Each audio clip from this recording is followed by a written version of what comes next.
وہ فریب ناتمام آپ کی ایک کتاب بہت مشہور ہوئی مختلف مکتبہ فکر میں، اس میں آپ نے نیشنلسٹ پارٹیز کے جو لیڈرز تھے ان کو کریٹیسائز کیا.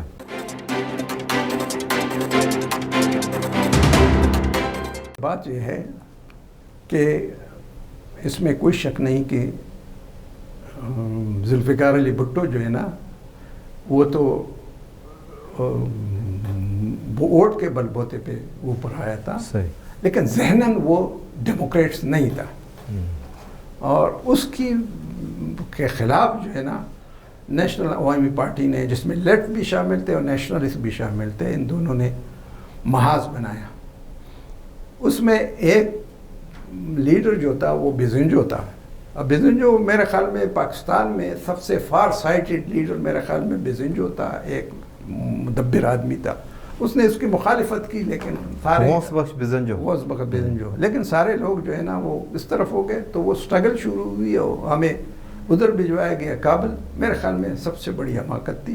بھٹو کے خلاف سیاسی جدوجہد کرنا چاہیے تھا. بھٹو نے کوئی بہت برے کام بھی کیے. بھٹو نے تو بھٹو کے خلاف، ذوالفقار علی بھٹو صاحب کے خلاف جو ہے جلاوطنی اختیار کرنا، جو تحریک چلائی تھی جلاوط انہوں نے کی، وہ آپ کے خیال میں نہیں ہونا چاہیے؟ نہیں ہونا چاہیے. وہ میرے خیال میں وہ بیزنجو کی بات ماننی چاہیے تھی. بیزنجو نے کیا کہا تھا؟ بیزنجو کہہ رہا تھا کہ بھائی یہ میں سمجھ رہا ہوں کہ بھٹو کیسا آدمی ہے، وہ ڈیموکریٹس نہیں ہے، لیکن یہ ہے کہ ہمیں بات چیت اور مذاکرات کے علاوہ کوئی دوسرا راستہ ہے نہیں ہمارے لیے. تو کون لیڈ کر رہا تھا اس کو؟ ولی خان لیڈ کر رہا تھا. کون لیڈ کر رہا تھا؟ ولی خان بڑا لیڈر تھا. تو سب کا جوائنٹلی ڈیسیژن تھا سب کا. غفار خان کا وہ تھا. اور پھر بیزنجو بھی مجبور تھا ان کے پیچھے چل پڑا، کیونکہ اکثریت نے فیصلہ کیا تھا. اور پھر یہ ہے کہ اس میں ہم ادھر گئے، بلوچ پہاڑوں پہ چڑھ گئے. ایک پشتونوں نے بم بلاسٹ اور ڈسرپشن اور یہ چیزیں شروع کی، اور بلوچوں نے لڑائی لڑنے شروع کی. اس لڑائی کا کیا نتیجہ نکلا؟ لڑائی کا نتیجہ یہ نکلا کہ اگر کوئی سوچے ہم لرن کرتے ہیں، ان لرن نہیں کر سکتے. بہت سے لرن کرنے کے وہ ایز اے ہیومن بینگ ہمیں یہ وہ حاصل ہے ملکہ کہ ہم کسی چیز کو لرن کریں، لیکن ان لرن جو چیز غلط ثابت ہو جائے اس کو وہ نہیں ہے ہمارے یہ ملکہ. میں اپنے قوم کی بات کرتا ہوں. اس کا یہ مطلب یہ ہوا کہ وہ نیشنل پارٹی ٹوٹ گئی، وہ پشتون بلوچ اتحاد ختم ہو گئے. اس میں یہ ہے کہ وہ پشتونستان کا نعرہ ولی خان لیتا رہا. اس نے کہا کہ ہم نے تو کبھی پختونستان لیا، ہم تو پختونخوا مانگتے ہیں، ہم نے تو پختونستان کا نام لیا ہی نہیں. یہ تو ہم نے تو اپنے صوبے کا نام پختونستان مانگتے. اور داؤد خان جو اس پختونستان کے مسئلے کا سب سے بڑا سردار داؤد خان، وہ آیا، اس نے کہا میں ڈیورن لائن کو مانتا ہوں. لیکن وہ سردار داؤد بھی جلدی چلے گئے، ادھر بھٹو بھی جلدی چلا گیا. اچھا، بعض لوگ یہ کہتے ہیں، بعض سورسز کے سردار داؤد کی اور ذوالفقار علی بھٹو صاحب کی ملاقات ایک لاہور میں طے پا گئی تھی ڈیورن لائن کے ایشو کے اوپر.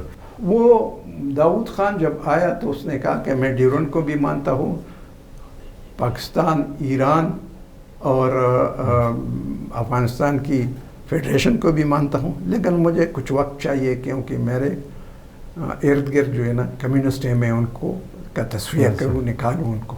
ایک اس نے یہ بات معذرت پیش کی تھی.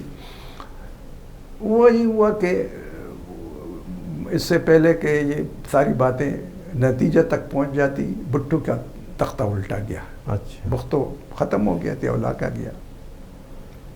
ضیاء اللہ کے وقت میں بھی اس نے یہاں پہ داؤد خان آیا. داؤد خان نے کہا کہ میں اعلان کرتا ہوں کہ ہم ڈیورن لائن کو مانتے ہیں. ضیاء صاحب نے حماقت کی. اس نے کہا کہ نہیں، آپ ابھی اعلان نہ کریں، جب میں کابل آ جاؤں تو اعلان کریں. اچھا، وہ بات رہ گئی. وہ کابل نہیں آیا. وہ فیض علی چشتی کہتا تھا کہ وہ ضیاء الحق بھول گیا، لیکن میرے خیال میں ضیاء الحق کو موقع نہیں ملا کہ وہ دوبارہ. کابل کے وزٹس تو تھے جنرل ضیاء الحق. جنرل ضیاء الحق نے ایک وزٹ گیا تھا، اس کے جواب میں داؤد خان آیا تھا. داؤد خان نے کہا کہ میں اعلان کرتا ہوں. اس نے کہا کہ جب میں کابل آ جاؤں تو آپ وہاں اعلان کریں. لیکن وہ کابل نہیں ہو سکا کیونکہ داؤد خان کا تختہ الٹا گیا, کمیونسٹ آ گئے.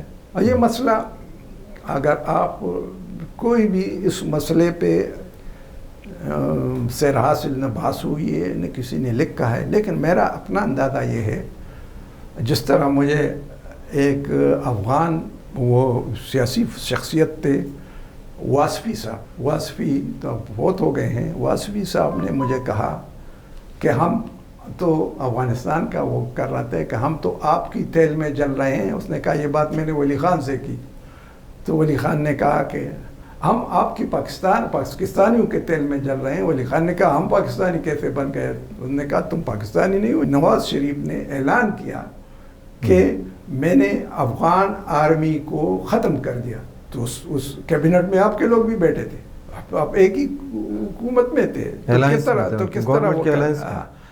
تو کس طرح آپ اس سے بری الذمہ قرار دیتے ہیں؟ میرے خیال میں اس کی یہ بات صحیح تھی کہ افغانستان جس پر ابھی کسی نے سیر حاصل بات نہیں کہ افغانستان اپنے اس موقف کا شکار ہو گیا, کیونکہ اس کے اس موقف کے پیچھے سوویت یونین تھا اور اس سے بھی تھا, ہندوستان بھی خفیہ تھا اس موقف کے پیچھے. لیکن جب وہ موقف جب چلا جاتا اور یہ ایران اور پاکستان کے ساتھ مل جاتا تو اس وقت تو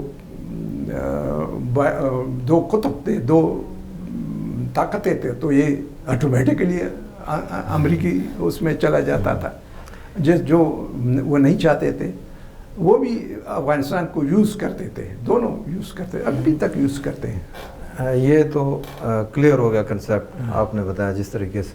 تاریخی حوالے سے ایک میرے ذہن میں بات ہے جو آپ نے پہلے بھی ایک دو دفعہ ڈسکس کیا اس ایشو کو, احمد شاہ درانی کے بارے میں, جو کہ پشتونوں کے ہیرو اور ان کا ایک بڑا نام ہے. ان کے بارے میں پاکستان میں وہ پیدا ہوئے اور پاکستان میں فوت ہوئے. ان کی برسی, ان کی یوم وفات ہے, اس کے حوالے سے تو کبھی نیشنل لیول پہ افغانستان میں جو اس کو ہیرو مانتے ہیں پروگرامز نہیں ہوئے, سیلیبریٹ نہیں کیا. تو کیا وجہ یہ ہے کہ احمد شاہ, اس میں شک نہیں کہ جو حکومت اور جو مملکت اس نے بنائی ہے وہ سکڑتے موجودہ افغانستان بن گیا, اور اس کی ابتدا احمد شاہ ابدالی نے کی, اور اس کے قلمرو میں ہم پاکستان بھی یہ بھی شامل تھا جب سے جو حکومت کی, بلکہ کشمیر بھی, سارا کشمیر بھی اس میں شامل تھا. لیکن وہ تو پھر تاریخ ہے کہ کس طرح سکھ آئے, اور سکھ کے بعد کس طرح انگریز آئے, اور انگریزوں نے سکھوں کے علاقے پہ قبضہ کیا جس میں خیبر پختونخوا بھی شامل ہے. اس علاقے پہ قبضہ ہوا, سکھوں سے لے لیا ہمارا علاقہ, انگریز اس سے نہیں لیا افغانوں سے. تو اس میں یہ ہے کہ احمد شاہ ابدالی کے بارے میں دو رائے ہے افغانستان میں, ایک نان پشتون کی, ایک پشتونوں کی. پشتونوں کی جو رائے ہے وہ اس پہ اتفاق نہیں کرتے نان افغان. اچھا. ایک تو یہی وجہ ہے. دوسری وجہ یہ تھی کہ یہ جو افغانستان میں بادشاہتیں بدلتی رہتی ہیں, تو یہ جو پشتونستان کا مسئلہ ہے, یہ سارا مسئلہ تو ظاہر شاہ کے دور میں شروع ہوا. ظاہر شاہی نے یہ ڈسٹارشن جو تاریخ کی وہ ظاہر شاہ کے دور میں ہوئی. تو ظاہر شاہ نے اسی دن کو, جس دن پہ انہوں نے, اس کے باپ نے 50 کو اسے حکومت لے لی نادر خان سے, اس کو انہوں نے منانا شروع کیا, جشن منانا. اس سے پہلے نہیں مناتے تھے؟ اس سے پہلے نہیں مناتے تھے. اس سے پہلے یہ تو انہوں نے شروع کیا تھا ظاہر شاہ کے وقت سے, یا نادر شاہ کے وقت سے شروع تھا.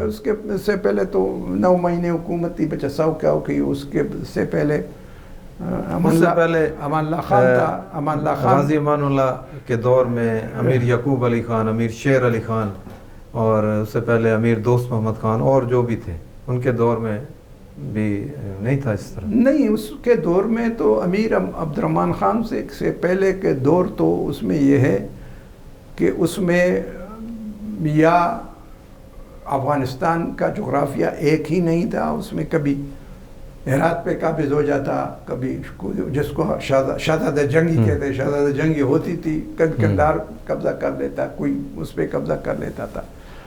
اگرچہ امیر دوست محمد خان ہوشیار آدمی تھا، اس نے بھی سارا اکٹھا کر دیا، لیکن اس کے بعد جب وہ فوت ہو گیا تو اس کے بعد جھگڑے شروع ہو گئے بھائیوں کے درمیان، اس کے بھائی کے درمیان، اس کے بیٹوں کے درمیان.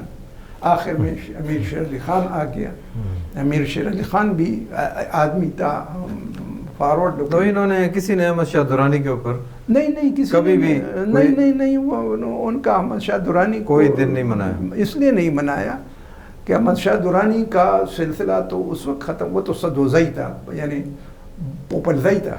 جی. اور یہ جو حکومتیں آئی ہیں امیر دوست محمد خان کے بعد، یہ سارے بارکزئی تھے. بارکزئی. تو وہ ان کے حق میں ہی نہیں تھا کہ وہ پوپلزئی کو وہ آگے کریں. ان کا وہ قبائلی رقابتیں تھیں، سیاسی چپکلش، وہ قبائلی رقابتیں تھیں کہ وہ ان کو اہمیت نہیں دیتے تھے. یہاں تک کہ انہوں نے اپنے آپ کو بادشاہ بھی کہنا شروع نہیں کیا. یہ اس کے بعد جو ہے نا، یہ جو سلسلہ احمد شاہ کا ختم ہو گیا، امیر دوست محمد خان آ گئے تو انہوں نے اپنے آپ کو امیر کہنا شروع کیا، بادشاہ نہیں کیا. امان اللہ خان تک، امان اللہ خان نے پھر اپنے آپ کو بادشاہ. افغانستان میں احمد شاہ درانی کا کیا کنسپٹ ہے؟ پیدائش ان کی ملتان میں ہوئی. احمد شاہ میں تو وہ افغانستان میں تو ایک کنسپٹ یہ ہے، افغانستان میں جو چیزیں پاکستان کے سے متعلق ہو، پاکستان کی سرزمین سے متعلق ہو، اس کو وہ ڈسٹارٹ کرتے ہیں. وہ یہ کہ احمد شاہ ابدالی کا، آپ تو ملتان سے ہیں، وہ جگہ آپ کو معلوم ہے جہاں پیدائش ہوئی ہے احمد شاہ ابدالی کا. انگریزوں نے بھی یہی لکھا ہے، وہ گنڈا سنگھ نے بھی یہی لکھا ہے، سارے یورپ. لیکن انہوں نے لکھنا شروع کیا کہ وہ ہرات میں پیدا ہوا. اچھا.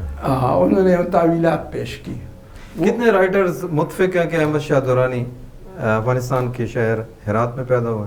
آپ کیا سمجھتے ہیں؟ اور کتنے پاکستان، وہ لوگ ملتان کے حوالے جو پاکستان سے کدورت رکھتے ہیں، وہ ساری کہتے ہیں کہ وہ ہرات میں پیدا ہوا. اس کی ایویڈنس ہے کہ ہرات میں پیدا ہوا؟ نہیں، کوئی ایویڈنس نہیں ہے. وہ کوئی تاریخی حقائق نہیں ہے. تاریخ احمد شاہی کے حوالے سے ہاں وہ کہتے ہیں، لیکن وہ جو ہے نا، وہ آپ کیا کہتے ہیں، وہ جو افغانستان میں سارے جو استاد تھے، یا جو وہاں پہ ماڈرن اسکول اور ماڈرن اسکول بن گئے، تو زیادہ تر استاد یا ترکی سے آئے یا ہندوستان سے چلے گئے.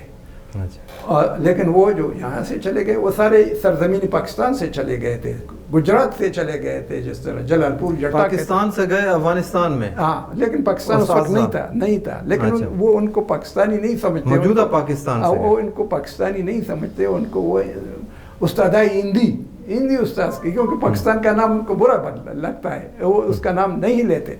اور پاکستان تو بڑا ملک ہے، بڑا دل ہے.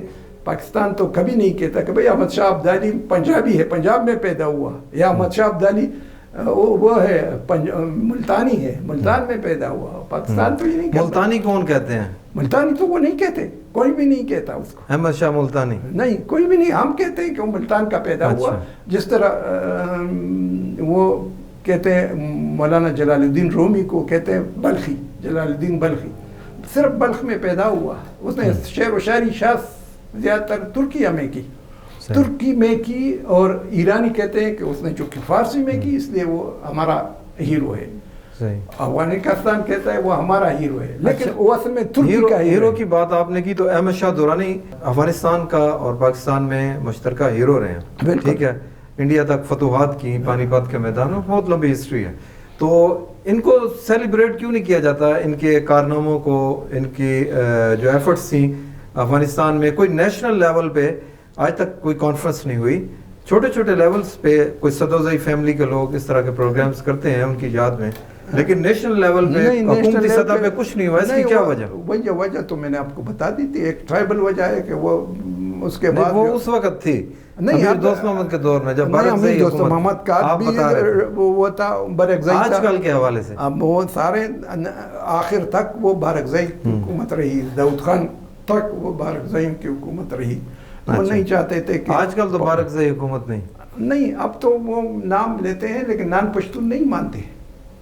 آج تو ابھی تک اس افغانستان میں تو وہ احمد شاہ مسعود کو نیشنل لیول پر ایک ہیرو مانتے ہیں، ملی قہرمان ملی مانتے ہیں، نیا نیشنل ہیرو مانتے ہیں.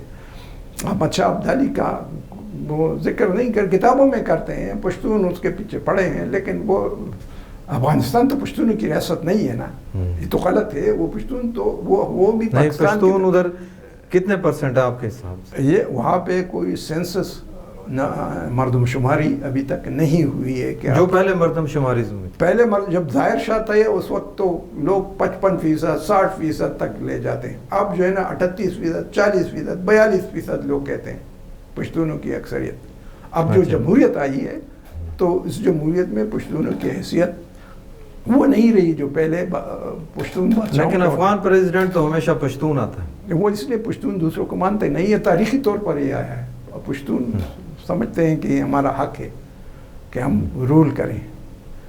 لیکن یہ جب ٹرائبلزم اور فیوڈلزم ختم ہوگی، افغانستان ایک نارمل اسٹیٹ بن جائے یا ایسا ایسا ختم ہو جائے گی. پشتون اس لیے نہیں مانتے کہ ان کا یہ اسٹیٹ تو بنایا ہی پشتونوں نے، اس میں تو کوئی شک نہیں ہے کہ اسٹیٹ بنایا ہی پشتونوں نے تھا. احمد شاہ عبدالی کون تھا؟ عبدالی تھا، قندھار کا تھا. اس کے بعد پشتونوں نے اسٹیٹ بنائی نا، اس میں تو دو رائے ہے نہیں. اس لیے وہ کہتے ہیں کہ یہ ہمارا حق ہے کہ اس پہ ہم وہ کریں. دوسرے لوگ بھی تقریباً زیادہ تر لوگ مانتے ہیں دوسرے شہر. جی جمعہ خان صاحب بہت بہت شکریہ، آپ ہمارے ادھر ٹائم دیا، آپ نے تشریف لائے. تھینک یو، مہربانی. اوکے.